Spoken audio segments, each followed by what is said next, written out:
If you're looking at the book, Where is the flagpole? we have a picture of the terraces from about here, a little bit further back and in the woods.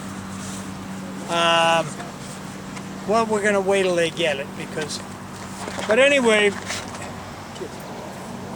you notice at the right-hand side there's a little playhouse. Now that playhouse is very memorable to me because I was sleeping in that room over the dining room on the second floor at the time that I was 5 years old. And I woke up one morning to hear some racket out here. Sounded like hammers hitting and stuff like that. And it was a bunch of carpenters building this house on May 3rd. I don't know. Your birthday. Huh? Your birthday. Probably 1928 or 29, my birthday. And they also put in the swing set. There were 3 swings on the swing set. And in the middle of the playhouse was a sand box about 4 feet square, 4 feet square, which always kept the sand dry because it was covered. Sort of a nice little touch, you know. I mean, you go first class. He went first class in those days. He really did a nice job. Some of these trees, I can't tell you where now, but I can tell you there was one story that I probably ought to tell you because it's the truth and you might as well know the truth. When I was 17 and the year that I borrowed the car that I talked about down there in the barn, I was sleeping in that bedroom on the 3rd floor front above Mom and Dad's room. And it was fairly easy to get from there to the barn. You had to know how to do it, but anybody with any brains could do it. You just walk across the hall into the attic, and then with the mansard roof and the windows, you could climb down onto the roof of the L, and then you got the mansard roof over the windows in the L, and you can climb down onto the roof But you tied the sheets of the together. sunroom. Lower yourself And that's when you went and got the car out of the And That's then, where carriage house? Richie gets it from. and then I could take, on the dining room side of the sunroom, I could go down with a rope, and then I would just sneak around and get into the car and take off, and whatever. As long as you were back by 6. Whatever. I understand that you went to New York City once or twice. One time in the fall, after the waitresses and staff that we knew in the camps had returned to the Bronx, I mean, we were able to get down there. Actually, it was uptown Manhattan, I don't know, 186th Street or something like that, I don't remember. That's the only reason you were on time.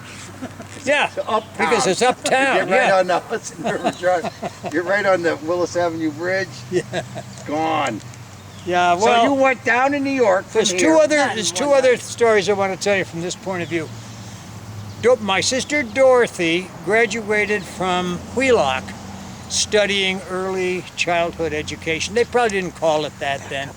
They probably called it kindergarten teacher or something.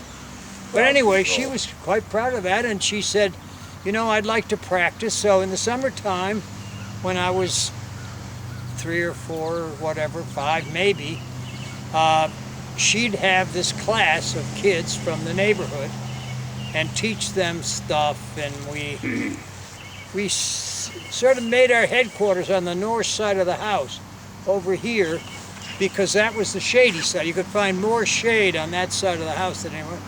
And every afternoon after we took a sandwich or had a little food, we had to take a nap, and we had to put newspaper down on the ground and take a nap. Well, I didn't. I don't ever remember sleeping during those naps. I don't think anybody else did either. It was sort of a pain in the neck, but Dot had to do it, and I had not much choice. At that age, you do what you're told to do. I remember also one time during that period of the kindergarten preschool exercise. There was a fire during the day up on the top of the house. They called the firemen, and we all had to leave, and we went up onto Flagpole Hill and watched them put it out. It wasn't much of a fire because I don't ever remember any real problems with it, but it was a fire. It was a big thing. It's in my memory. It'll never leave. What happened? You don't know what caused it? Where the heck is it? Where's the flagpole? Where did they take the hill down? When the Nutters Doesn't take long. when the Nutters sold this house, they kept a piece from Waddy and Carolyn's down to, I don't know exactly where, probably about here. And so the Basiliers bought this property and the house, but not that. And they moved out to Michigan. And recently I noticed in the paper, and then I later talked to Bill about it, he was able to acquire it. They put it on the market. I guess they called Bill, said, "Do you want it?" And he said yes. They negotiated. The a price. land? He owns the land. Just the land. He owns. That's all there is there. The is hill, land. the Well, flagpole it's hill. Carolyn's house. I don't, you Oh, know. no. she still Carolyn lives there. still owns her You asked house. him about the But flagpole Carolyn's hill. house originally included this land right here? I think it did. Yes, it did. No, No. the Nutters had it. The Nutters sold Wad just a little, Oh, did 2 they? acres maybe at the But most. originally, Yeah. that piece belonged to this piece. Oh, yeah. Nutters. That's what he said. You asked him what named happened the to guy, Flagpole Hill, and he said the Nutters had it. They kept the hill. Steve. I heard originally they owned most of this whole triangle here with the original You don't have to get all property. this.